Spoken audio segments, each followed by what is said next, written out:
Hey everyone, this is the Spoon Dude back with another DC Comics Marvel Legends style custom action figure video.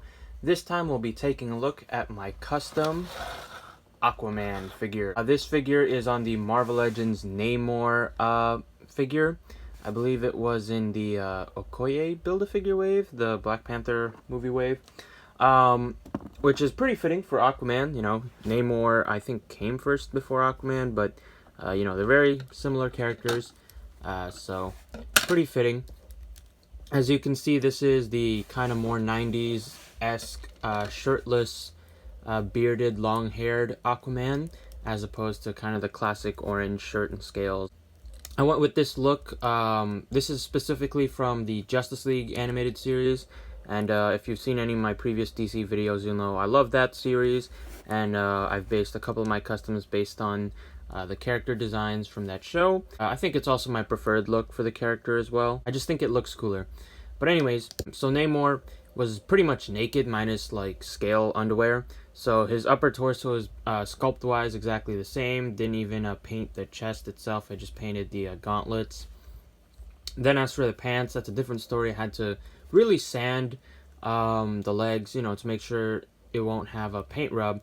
But more importantly, I really had to sand his crotch and butt piece because, like I said, Namor had scaly underwear, and I needed to get rid of those so that the crotch and butt could match the smoother legs. I did sculpt the belt, though. It was a little bit thinner, so I had to expand it a little bit so that it could fit that Aquaman logo, which is just a simple A. You can see that. I'm pretty happy with how the belt looks. It's very simple. It's just like, you know, a flat piece, but yeah, I think that looks pretty good. And then, like I said, smoothed out the crotch and the butt, and that looks pretty clean. I don't think you can tell that it used to have scales on it. And then the legs is basically the same, just sanded and trimmed the joints for paint rub.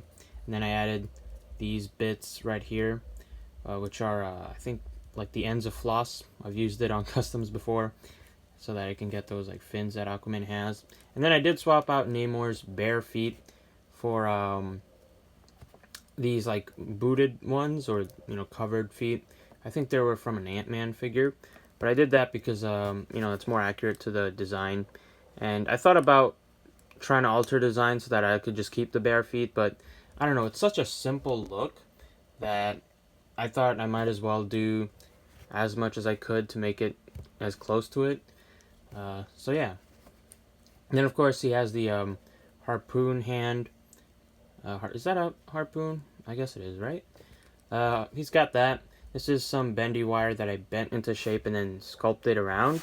It's not the best looking, and it is a little bit delicate. There's like a crack in it, but I think it looks okay. And on the shelf, it, you know, it does its job.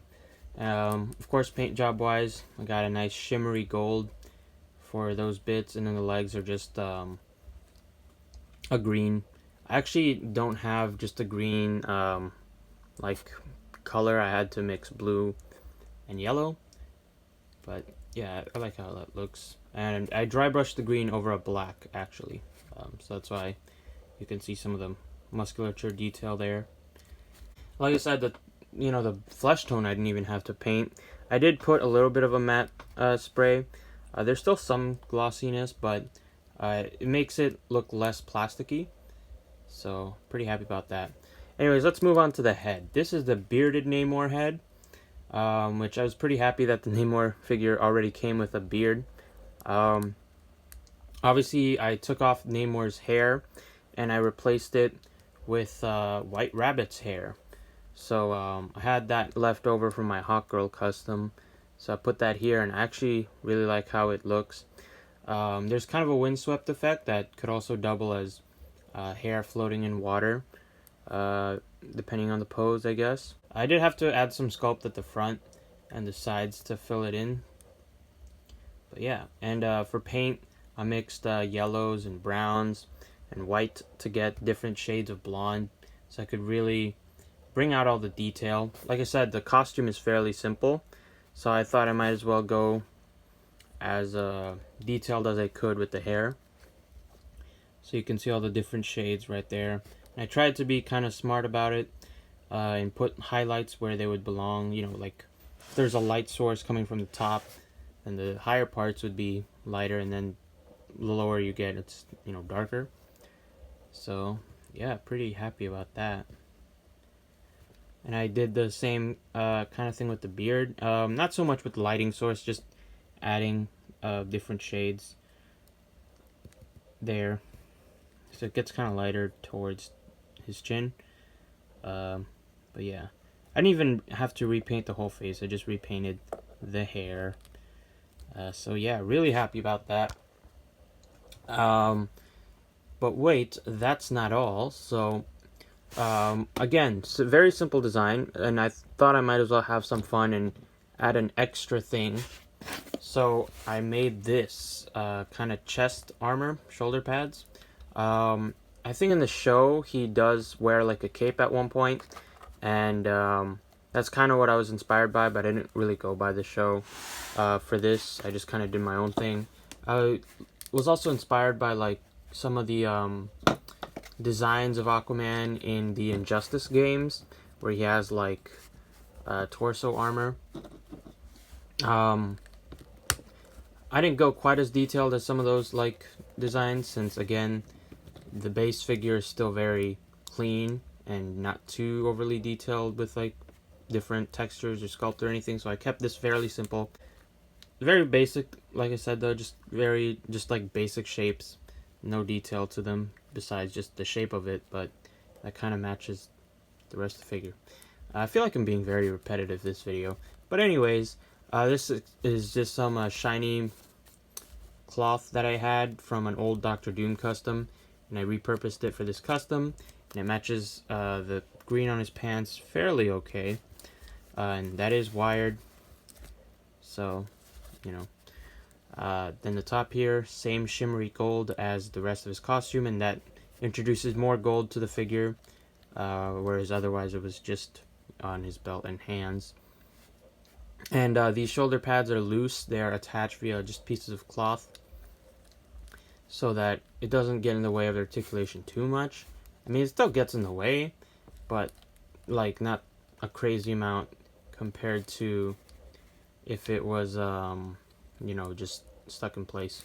So you can see how it can move out of the way. So I'm pretty happy about that, and this is actually how I display him on my shelf. I think it makes him look a little bit more regal, like a king, you know? So there's Aquaman. The Namor figure did come with a trident, but I didn't customize it, and the gold color doesn't really match his figure. I don't even know where I put it, but maybe I'll try to do that another time. Namor figure is pretty big, so compared to like the Flash, he's quite a bit beefier, which I think should be how it is. And here he is next to Lantern, who is also animated series inspired, and you can see he's the biggest of the three, you know, body wise. I think the Namor body is about the same kind of buck as the one I used for my Superman, so I think that works. So yeah, there's Aquaman. Really happy about this custom. So let me know what you guys think of it in the comments below. Suggest more DC characters for me to do next, and make sure to subscribe, like the video, do all that stuff, and I hope to see you in my next video, which I'll really try to make. It's gonna have a bit more effort and time and editing than this one.